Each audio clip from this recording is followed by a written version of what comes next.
Namaskar, welcome at English Study. I am Rekha Gupta. This video is on figure of speech. तो please video को like और share करें and do not forget to subscribe. This video is very important and special because we will do a detailed study of figure of speech.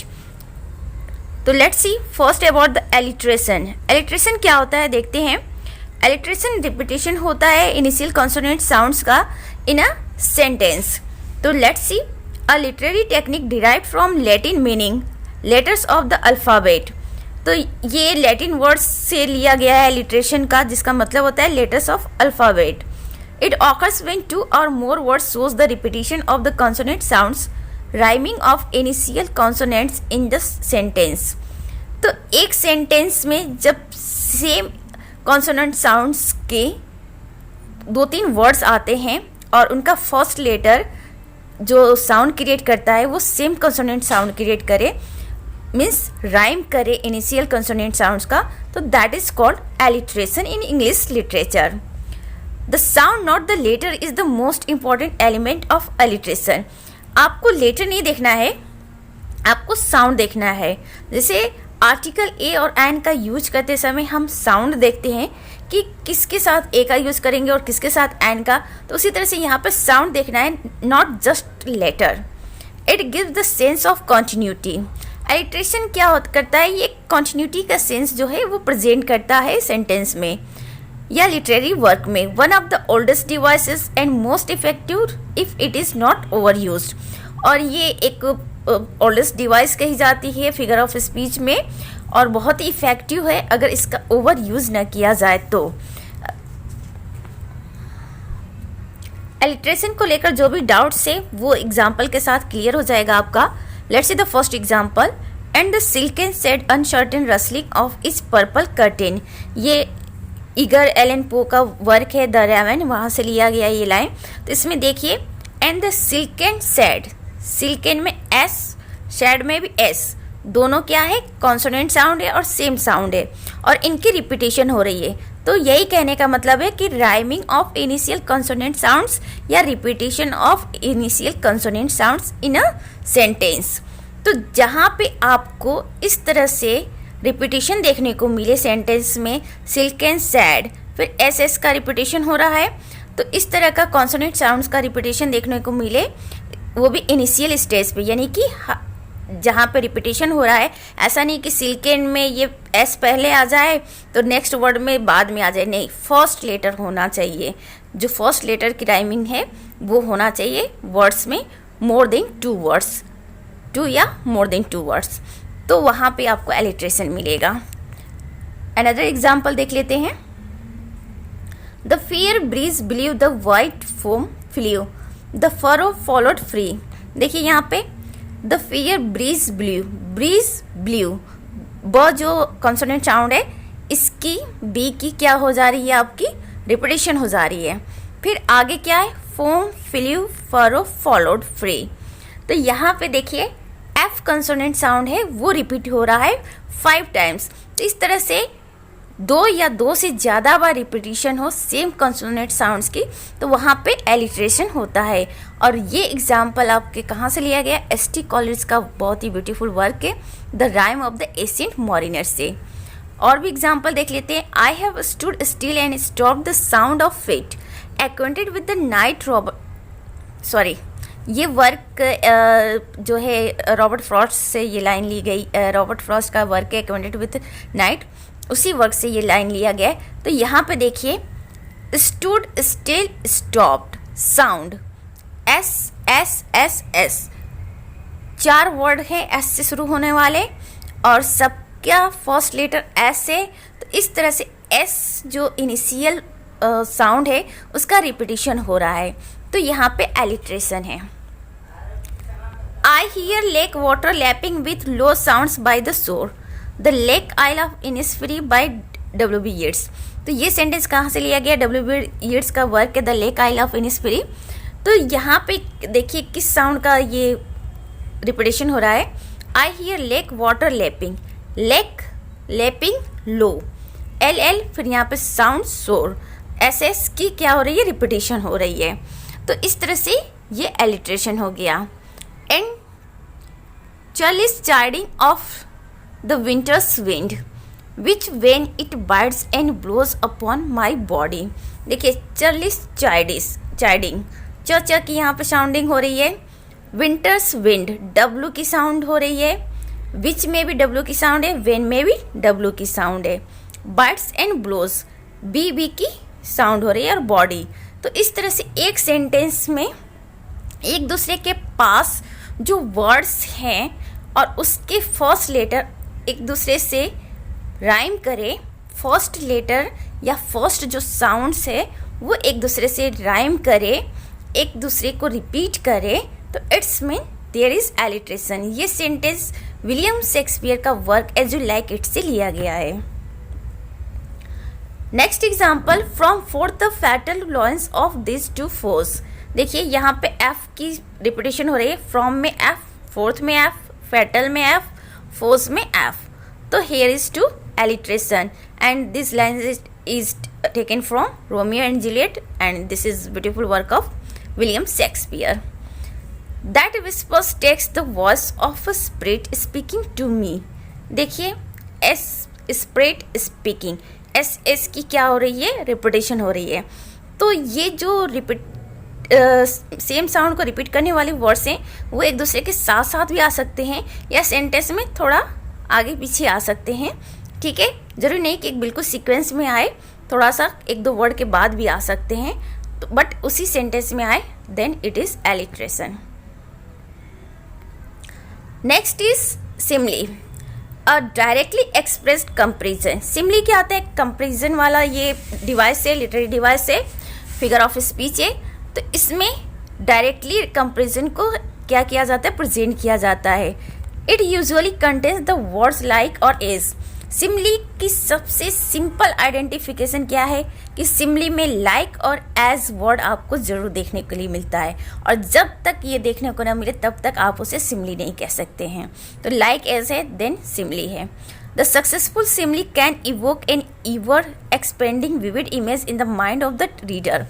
जो अच्छे से सिमली का use करते हैं ना, तो उससे क्या होता है कि जो माइंड होते हैं रीडर के, उसमें बहुत तरह के इमेज क्रिएट होते हैं।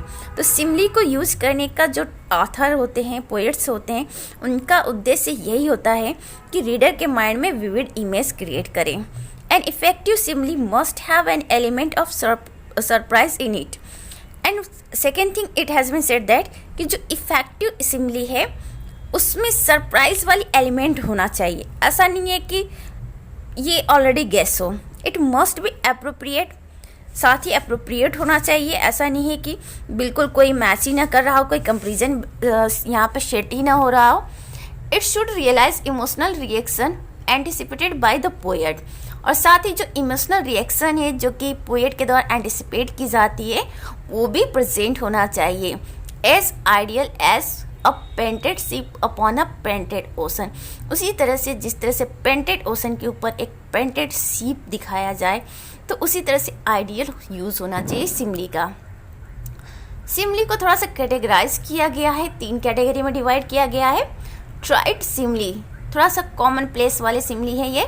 Red as rose, innocent as child, मतलब बहुत ही सिंपल ये है कि रेड एज रोज, रोज की तरह रेड, और इनोसेंट चाइल्ड की तरह इनोसेंट। तो बहुत ही सिंपल कंपेरिजन है, बिल्कुल कॉमन, तो इसे ट्राइड सिमली कहेंगे। एग्जैजरेटेड सिमली, तो एग्जैजरेटेड सिमली में क्या होता है, एज पावरफुल एज 10 men। इसमें बातों को बढ़ा कर मतलब कह दी जाती है कि इतना पावरफुल जितना कि 10 आदमी। तो थोड़ा सा यहाँ पे आप कंफ्यूज नहीं होइएगा कि एग्जैजरेटेड जो सिमली होती हैं वो थोड़ा सा मैच कर जाता है आपके जो हाइपरबोल आपका है, आगे उसको भी बताएंगे। उससे थोड़ा सा ये क्या हो जाता है कि कंफ्यूज हो जाते हैं, बट यहाँ पे क्लियर करिएगा कि क्या यूज़ है। वैसे तो ऑप्शन आएगा तो आपको जो सिमली हाइपरबोल जो भी ऑप्शन मिलेगा वो टिक करेंगे, लेकिन थोड़ा सा कन्फ्यूज़न हो सकता है जिसको आप लोग क्लियर कर लीजिए। Inappropriate simile as silently as a gull, my love glided into my heart. Inappropriate simile में क्या होता है ना कि थोड़ा सा ये एप्रोप्रिएट नहीं होता है जो कंपेरिजन होता है, और इस तरह से इसमें प्रेजेंट की जाती है। Just like in this sentence you can see a silently as a gull my love glided into my heart. जो लव है वो हार्ट में बहुत ही अच्छे से, बहुत ही सॉफ्टली ग्लाइड कर रहा है, स्लीप कर रहा है। Her hair drooped round her pallid cheeks like seaweed on a clam. देखिए कैसे जो पैलेट चिक्स पे जो हेयर ड्रॉप हो रहा है, मतलब बाल जो लहरा रहे हैं गालों पे, तो उसको किससे कंपेयर किया गया है? सी वुड, जो कि क्लैम में सी वीड होते हैं, इससे कंपेयर किया गया है। और भी एग्जांपल्स देख लीजिए। Love is like war, easy to begin but very hard to stop. तो यहाँ पे भी लाइक वर्ड का यूज़ हुआ है, लाइक यूज़ हुआ है, इट्स मीन इट्स सिमली, और कंपेयर किया गया है लव को किससे? वॉर से। Life without love is like a tree without blossom और फ्रूट। देखिए यहाँ पे लव को ट्री से कंपेयर किया गया है कि जो लाइफ होते हैं बिना लव के कैसे हो जाते हैं? ऐसे पेड़ की तरह हो जाते हैं जिसमें न फल लगते हैं न फूल लगते हैं। और लाइक वर्ड यहाँ पे आ रहा है। Keep love in your heart. A life without it is like a sunless garden when the flowers are dead. अब देखिए यहाँ पे भी कहा गया है कि अगर लव ना हो, इंसान के अंदर अफेक्शन ना हो, तो उसकी कंडीशन कैसे हो जाती है? उसी तरह से सनलेस गार्डन की तरह हो जाती है जिसके फ्लावर्स डेड कर चुके हों, मर चुके हों। और लाइक का यहाँ पे भी यूज़ हुआ है। Her hair like golden threads played with her breath. इसमें भी देखिए लाइक वर्ड आ रहा है, और ये विलियम शेक्सपियर के सेंटेंस है। The pain is like an axe that jabs my heart. Pain किसकी तरह? एक्स की तरह है, कुल्हाड़ी की तरह। जो दर्द है, कष्ट है, वो कुल्हाड़ी की तरह आके सीधे हार्ट में चुभ जाती है। तो लाइक से कंपेयर किया गया। O my love's like red red rose. देखिए love is compared with the red rose. Is love is tender thing, it is too rough, too rude, too boisterous and it pricks like thorn. अब देखिए यहाँ पे कैसे like से ये compare किया गया है कि क्या लव को क्या कहा गया है? दैट इज़ रफ, रूड, बॉस्ट्रस, और कांटे की तरह ये चुभता है, ऐसा कहा गया है। तो इट प्रिक्स लाइक थॉर्न। अब देखिए यहाँ पे थोड़ा सा पर्सोनिफिकेशन भी आ जा रहा है। मानवीकरण जो अलंकार होता है, रफ, रूड, बॉस्ट्रस। लव जो होता है, लव को रफ कहा गया है, र्यूड कहा गया है। तो र्यूड जो होता है वो ह्यूमन बीइंग की एट्रीब्यूट्स होते हैं, और वो इसमें लव में लाने की कोशिश की गई है। तो पर्सोनिफिकेशन भी यहाँ पे बन जाएगा। तो जो राइट ऑप्शन आपके सामने आएगा, अगर सिमली होगा तो सिमली करिएगा, पर्सोनिफिकेशन होगा तो पर्सोनिफिकेशन। और भी एग्जाम्पल्स है। O speak again bright angel for the art as glorious to this night being over my head as is the wing messenger of heaven. अब देखिए यहाँ पे रोमियो और जूलियट का ये सेंटेंस है, विलियम शेक्सपियर का वर्क है, और एंजल, ब्राइट एंजल कहा गया है किसको? यहाँ पे कंपेयर कि O speak again bright angel for the art as glorious to this night. तो कहा गया कि जो ब्राइट एंजल की जो वो है, क्वालिटी है, वो ग्लोरियस है, किसकी तरह? जो रात है उसकी तरह कंपेयर किया गया है। So tedious is this day as is the night before some festival to an impatient child that hath new robes and may not wear they. देखिए यहाँ पे किससे कंपेयर किया गया है कि जो दिन है उसको कंपेयर किया गया है as is the night before some festival. जैसे कोई फेस्टिवल आता है तो उसके पहले की जो रात होती है बिल्कुल बोरिंग होता है, तो वैसे ही दिन को कंपेयर किया गया है। और this line is too from Romeo and Juliet by William Shakespeare. I wander lonely as a cloud that floats on high high over vales and hills. अब देखिए यहाँ पे ये विलियम वर्ड्सवर्थ की जो पोयम है डैफोडिल्स, उससे लिया गया है, जिसमें ये कहते हैं कि ये क्लाउड की तरह वंडर कर रहे थे। मतलब इन्होंने अपनी तुलना कैसे कर ली कि क्लाउड से कर ली। The cafe was like a battleship strip for action. अब कैफे की कंपेरिजन बैटल शिप से कर दी गई है। And this line is taken from the sun also rises, बहुत ही फेमस वर्क है अर्नेस्ट हेमिंगवे का। Next figure of speech is metaphor, जो कि सिमली का ही दूसरा भाई ये कह सकते हैं आप लोग। A comparison between two non similar things which is implied rather than stated. Metaphor में क्या होता है कि दो नॉन सिमिलर थिंग्स के बीच में कंपैरिजन प्रेजेंट की जाती है और ये इम्प्लाइड होता है ना कि स्टेटेड होता है। It creates implicit comparison without like और एज। इसमें जो कंपैरिजन होता है वो प्रेजेंट किया जाता है बट लाइक और एज का यूज़ नहीं किया जाता है। सिमिली में लाइक और एज का यूज़ होता है, मेटाफर में नहीं होता है। तो दोनों में यही डिफरेंस है, कंपैरिजन दोनों में है लेकिन सिमिली में लाइक और एज है और मेटाफर में नहीं है। Metaphor is a means of asserting that two things are identical in comparison rather than just similar. Metaphor में क्या दिखाने की कोशिश की जाती है कि जो दो चीज़ों के बीच जो कंपेयर दिखाया जाता है ना, ये दिखाने की कोशिश की जाती है कि वो कहीं ना कहीं आइडेंटिकल है, कहीं ना कहीं उनकी कोई क्वालिटी जो है एक दूसरे से मिलती है, न कि वो बस दिखने में सिमिलर हैं। मेटाफर भी थोड़े इसमें भी कुछ काइंड्स हैं। ट्राइट मेटाफर, जैसे पर्ली टीथ, टीथ कैसे पल की तरह, मोतियों की तरह वाइट। आइसी स्टीयर, कैसे वो घूर के दिख रहा है बिल्कुल ठंडा। क्लैमी हैंड्स, तो ये सब ट्राइट मेटाफर के एग्जाम्पल है। एग्जैजरेटेड मेटाफर में क्या होता है, one who is the right hand of justice. देखिए इस एग्जाम्पल में क्या कहा गया है कि one who is the right hand of justice, वो जो कि जस्टिस का दाहिना हाथ है। तो यहाँ पे बातों को बढ़ाकर कही गई है, जस्टिस का दाहिना हाथ। और फिर जस्टिस का दाहिना हाथ पर्सोनिफिकेशन भी आ जा रहा है इसमें। तो पर्सोनिफिकेशन, मेटाफर और सिमिली ये थोड़ा मिलते जुलते हैं, लेकिन आपको क्लियर करना होगा कि एक्चुअली क्या यहाँ पे कहने की कोशिश की जा रही है।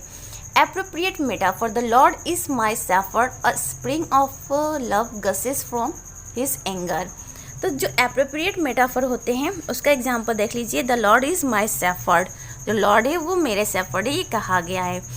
और अ spring of love guesses from his anger, spring of love जो है वो गसेस फ्रॉम हिज एंगर, उसके एंगर से होते हुए गुजर रहा है। गसेस ये ओनोमोटोपोइया का भी एग्जाम्पल बन रहा है।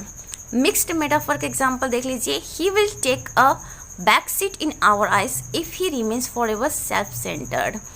तो he will take a back seat in our eyes, आँखों में वो बैक सीट यानी कि वो क्या हो जाएगा, वो सेल्फ सेंटर्ड बना रहेगा, तो हमारी नज़र से दूर रहेगा।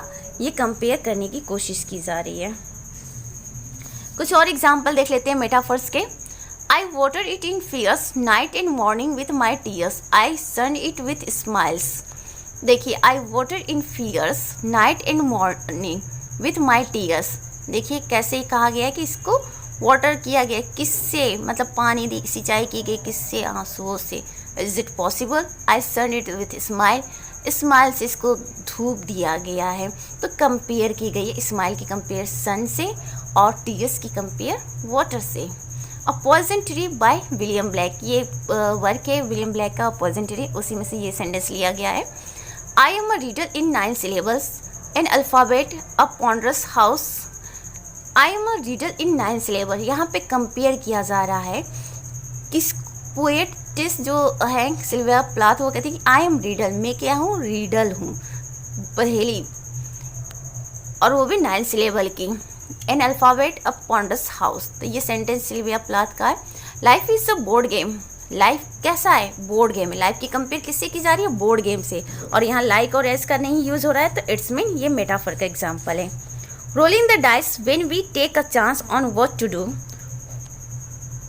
देखिए rolling the dice when we take a chance on what to do, तो rolling a dice, life is a board game, rolling the dice when we take a chance on what to do. Hope is the thing with feathers that perches in the soul, hope is the thing with feathers, hope क्या है, वो चीज़ है जिसमें पंख लगे होते हैं और ये जाके कहाँ बैठ जाते हैं, सोल पे। तो होप की कंपेरिजन किससे की गई है, पंख से की गई है, या मीन्स चिड़िया से की गई है। ये एमिली डिकिंसन के सेंटेंस है। और साथ ही यहाँ पर्सोनिफिकेशन का भी एग्जाम्पल मिल रहा है, क्योंकि होप को क्या कर दिया गया, बैठने की बात कर दी गई है ना, मोशन दिखा दिया गया है, एनिमेट कर दिया गया होप को। कुछ और एग्जाम्पल है। Let me not think on frailty thy name is women, तो यहाँ पे वुमेन को फ्रैलिटी कहा गया है, और यहाँ पे पोएट कहने की कोशिश करें, late me not think on it, मुझे इस बारे में सोचने मत दो कि तुम्हारा वुमेन का मतलब ही फ्रेलिटी होता है, मतलब धोखा। The night is big black cat, night की कंपेयर बिग ब्लैक कैट से की गई। The moon is her topaz eye, और मून की कंपेरिजन उसके टोपाज आई से की गई है। He is just a late bloomer, as is the state of mind. ये बहुत सारे एग्जाम्पल है, आप लोग वीडियो को पॉज करके देख सकते हैं। देखिए, इफ़ म्यूजिक भी the food of love play on, music को क्या कर दिया गया है, लव का फूड, भोजन बना दिया गया, कंपेयर कर दिया गया। विलियम शेक्सपियर का बहुत ही खूबसूरत लाइन है। Time is a drug, too much of it kills you. Time को क्या कह दिया गया, ड्रग है, ठीक है, ये आपको अंदर ही अंदर मार देता है। ऑल द वर्ल्ड स्टेज, पूरी दुनिया क्या है, संसार है। And the man and women merely players, और उस जो पूरी दुनिया क्या है, स्टेज है, और उसके जो प्लेयर्स है मतलब नाटककार जो सॉरी एक्टर हैं वो मैन और वुमेन है। तो ये भी कंपेयर की गई है। मैन वुमेन को क्या बता दिया गया, प्लेयर्स बता दिया गया, एक्टर दिया गया, और दुनिया को स्टेज। ये एज यू लाइक इट जो वर्क है विलियम शेक्सपियर का, उसी से सेंटेंस लिया गया है। She a window flower and he a winter wish, so beautiful line. Robert Frost ने कहा है कि सी अ विंडो फ्लावर, वह विंडो फ्लावर है, मतलब वह क्या है, विंडो फ्लावर है, विंडो फ्लावर से उसकी कंपेयर। और ही, वह क्या है, विंटर ब्रीज है, ठंड की हवा है, उससे कंपेयर की गई है। Next one is personification. In it an idea or thing or object is given human attributes or feelings or is spoken of as if it were human. तो देखिए, पर्सोनिफिकेशन में क्या होता है, किसी भी आइडिया, किसी भी चीज़ को, ऑब्जेक्ट को क्या कर दिया जाता है, ह्यूमन जो क्वालिटीज़ है, एट्रीब्यूट्स हैं, जो इंसान के अंदर जो भी क्वालिटीज़ होती है वो सबको दे दिया जाता है, चाहे वो अच्छी क्वालिटी हो, चाहे वो ख़राब क्वालिटी हो, मेरिट हो या डिमेरिट हो। और जो ह्यूमन फीलिंग्स हैं वो भी जो ऑब्जेक्ट्स होते हैं, नॉन लिविंग थिंग्स होते हैं, उसको दे दिया जाता है। Personification is a common form of metaphor in that human characteristics are attributed to non-human things. Personification जो है कॉमन फॉर्म होता है मेटाफर का ही, और इसको बताए थे मेटाफर के बारे में पढ़ाते समय।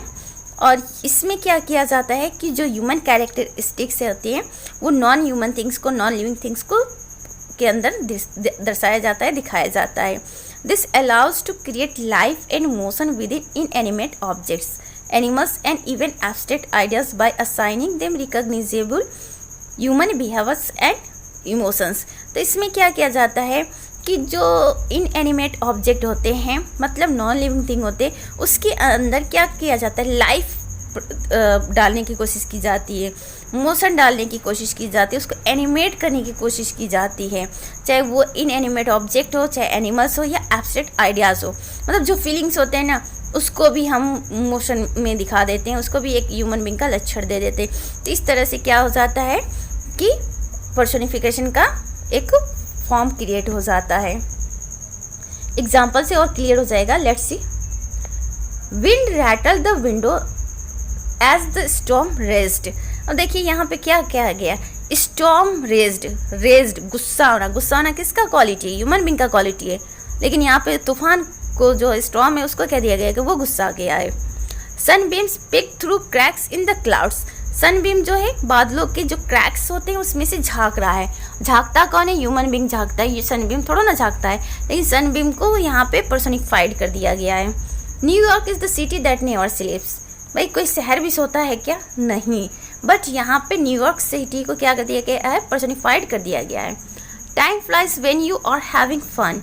टाइम जो है उड़ जाता है जब आप खुश होते हैं, आपके खुशी के पल होते हैं, तो टाइम बहुत तेज़ी से भागता है, ऐसा आप लोग फील करते होंगे। तो यहाँ पे टाइम को उड़ा दिया गया। टाइम उड़ता भी है क्या, गति करती है, मूवमेंट है टाइम में। तो वही चीज़ यहाँ पे टाइम को पर्सोनिफाइड करने की कोशिश की गई है। I took it you all see the love dear that sleeping while my guitar gently weeps. I took you all see the love dear that is sleeping. All my guitar gently weeps. Guitar gently weeps. Guitar भी रोता है? नहीं, इंसान रोते हैं, guitar कैसे रोएगा, वो तो नॉन लिविंग थिंग है, बट गिटार को यहाँ पे पर्सोनिफाइड किया गया है। Bright star would I were steadfast as thou art because I could not stop for sorry, ये नेक्स्ट एग्जाम्पल हो जाएगा।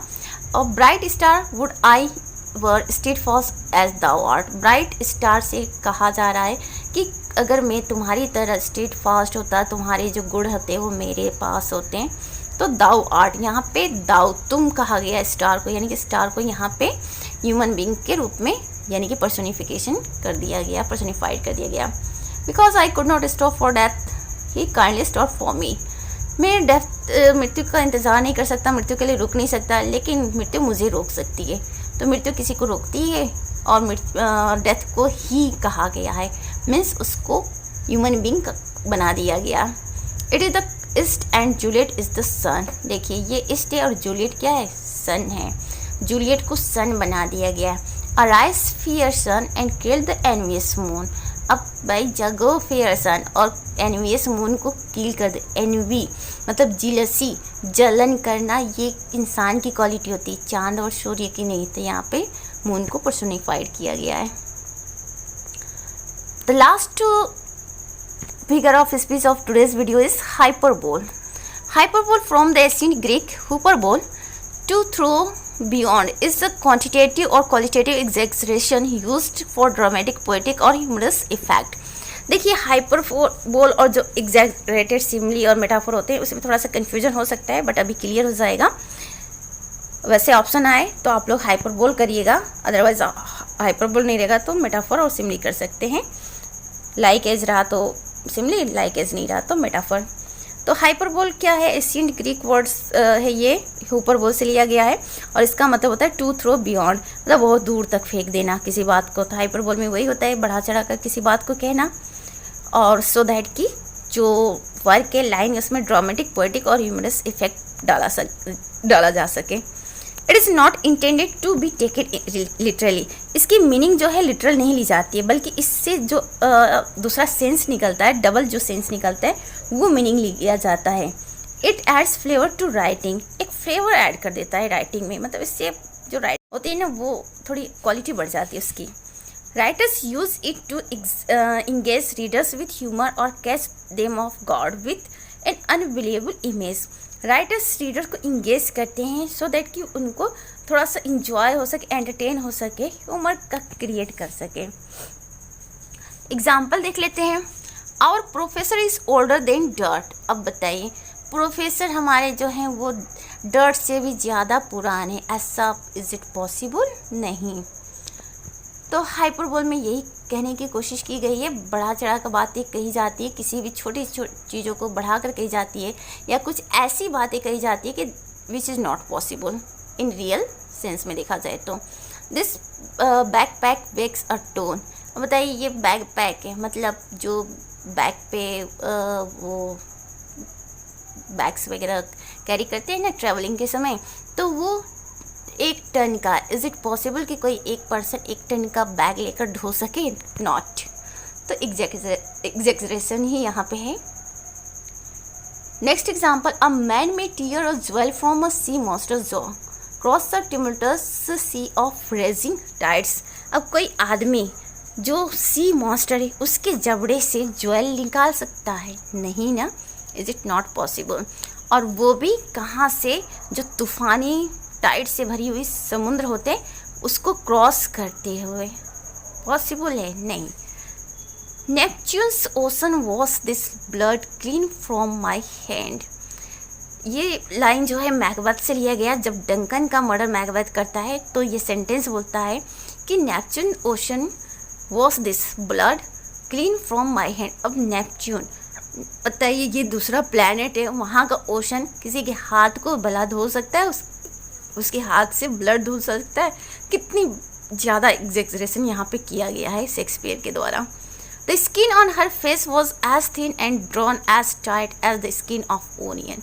अब देखिए उसके फेस की जो स्किन है वो इतने पतले और इतने खींचे गए हैं, खिंचाव है उसमें जैसे ओनियन का जो लेयर होता है वो। तो अब यहाँ पे कंपेयर भी किया गया ओनियन से और एग्जैक्जरेट भी किया गया है, दोनों चीज़ें। तो एग्ज़ाम में जो भी ऑप्शन आए, हाइपरबोल आए तो हाइपरबोल, अदरवाइज सिमली आए तो simile. A day was 24 hours long but seem longer. देखिए 24 घंटे का दिन होता है लेकिन काफ़ी लंबा लग रहा है। बात को तो बढ़ाकर कहा गया है यहाँ पे भी। It is a slow work, I spend a couple of weeks there one day. कब couple of weeks dear one day, एक दिन में कोई कपल ऑफ वीक्स बिता सकता है, एक दिन में तो एक ही दिन ना गुजरता है कि कई सप्ताह गुजर जाते हैं, नॉट पॉसिबल ना। तो एग्जैक्सरेशन ही किया गया है, हाइपरबोल है यहाँ पे भी। The brightness of her cheek would same those stars, उसके चीक में इतनी ब्राइटनेस थी कि जो तारे हैं वो भी शर्मा गए। क्या बात है, कितना मतलब हाइपरबोल का यूज़ हुआ है। 10,000 I saw at a glance, एक नज़र में कोई 10,000 देख सकता है। Tossing their heads in sprightly dance, तो ये डैफोडिल पोएम से लिया गया है विलियम वर्ड्सवर्थ का, जिसमें विलियम वर्ड्सवर्थ कहते हैं कि उन्होंने एक ही झलक में 10,000 डैफोडिल्स देख लिए। हाइपरबोल है यहाँ पे भी। और tossing their heads in sprightly dance, their heads किसके सिर, डैफोडिल्स जो फ्लावर है उसके सिर, तो दियर यहाँ पे पर्सनिफिकेशन किया गया है। All the perfumes of Arabia will not sweeten this little hand, so beautiful lines from the Macbeth of William Shakespeare. तो ये लेडी मैकबेथ का स्टेटमेंट होता है जब उनके हाथ डंकन के मर्डर से रेड हो जाते हैं, तो वो कहती हैं all the perfumes of Arabia will not sweeten this little hand, अरब की पूरी परफ्यूम भी ला दिया जाए तो लेडी मैकबेथ की जो हाथ है वो उससे ब्लड के धब्बे नहीं हटाए जा सकते हैं। तो बहुत ही खूबसूरत लाइन है। तो this is all about today's video. Please video को लाइक और शेयर करें और आप लोग जितना ज़्यादा हो सके वीडियो को सपोर्ट करिए सो दैट कि ऐसे अच्छे वीडियो और भी आते रहें। Thanks for watching.